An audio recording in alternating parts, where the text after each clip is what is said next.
येत्या चैत्र नवरात्रीच्या निमित्ताने आपण देवी उपासना का या सिरीज मधील चौथा भाग बघणार आहोत. श्रीमद देवी भागवत महापुराणाच्या सप्तम स्कंधातील 3ऱ्या अध्यायाच्या 15व्या श्लोकामध्ये महर्षी च्यवन मुनी हे राजा शर्यातीला म्हणतात की अपराधम परम कृत्वा देवी भक्तस्य को जनः सुखम लभेत यदपि भवेत त्राता शिव स्वयं. अर्थात हे राजन, या जगामध्ये असा कोणता व्यक्ती आहे की जो देवीच्या भक्ताचा अपराध करून सुखी राहू शकेल, मग भलेही त्याचे संरक्षक भगवान सदाशिव का असेनात.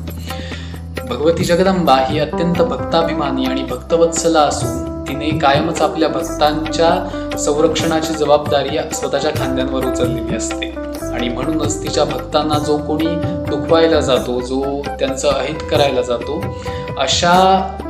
असा व्यक्ती तिचा कोपभाजन म्हणतो आणि मग तो कधीही सुखी राहू शकत नाही, भलेही त्याला भगवान सदाशिव परमेश्वराचा जरी पाठिंबा असला तरीही.